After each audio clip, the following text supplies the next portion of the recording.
রাজ্যের কৃষ্টি সংস্কৃতি এবং প্রাকৃতিক সৌন্দর্যকে রাজ্য এবং ভিন রাজ্যের পর্যটকদের কাছে তুলে ধরার জন্য আগামী ৩রা ডিসেম্বর থেকে ১৪ই ডিসেম্বর পর্যন্ত রাজ্যে শুরু হতে যাচ্ছে শীতকালীন ট্যুরিজম প্রোমো ফেস্ট। তারই অঙ্গ হিসেবে বেছে নেওয়া হয়েছে সোনামুড়া মহকুমার মেলাঘরের নীরমহলকেও। আগামী ৯ তারিখ ট্যুরিজম প্রোমো ফেস্টের অঙ্গ হিসেবে বিভিন্ন গ্রামীণ খেলা, ফুড ফেস্টিভ্যাল, সাংস্কৃতিক অনুষ্ঠান হবে নীরমহল ও রাজঘাটে। তার আগে ৩ তারিখ নারকেলকুঞ্জে এই ফেস্টিভ্যালের উদ্বোধন করবেন রাজ্যের মুখ্যমন্ত্রী। ১১ তারিখ জম্পুই হিল এবং ১২ থেকে ১৪ তারিখ আগরতলায় অনুষ্ঠানের মধ্য দিয়ে শেষ হবে পর্যটন দপ্তরের গোটা আয়োজন। ১৪ই ডিসেম্বর স্বামী বিবেকানন্দ ময়দানে থাকবে বিখ্যাত সঙ্গীত শিল্পী শ্রেয়া ঘোষালের পরিবেশনা।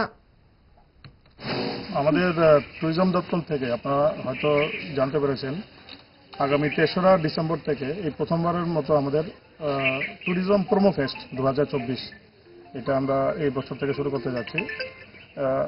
তারই অঙ্গ হিসেবে আজকে আমাদের এটা মানে এই নীরমহলে দ্বিতীয় ভিজিট। প্রথম যে ভিজিটটা এটা ডিএম স্যারের চেম্বারেই হয়েছে, একটা প্রিলিমিনারি মিটিং হয়েছে।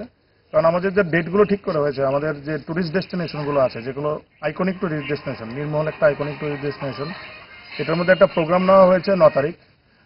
৯ তারিখে আমরা এখানে যেমন সারাদিন ব্যাপী এখানে খেলাধুলার কিছু প্রোগ্রাম হবে, হয়তোবা এখনো পরিকল্পনায় আছে। ক্যানভাস আর্ট হবে, স্টল হবে, ফুড ফেস্টিভ্যাল হবে, সাথে আপনাদের বিকেলবেলা কালচারাল প্রোগ্রাম হবে, যে লোকাল আর্টিস্ট হবে, সে সাথে আমাদের যে সারেগামা খ্যাত ত্রিপুরারি মেয়ে নিহারিকা নাথকে ওনাকে আনারও এখানে পরিকল্পনা চলছে।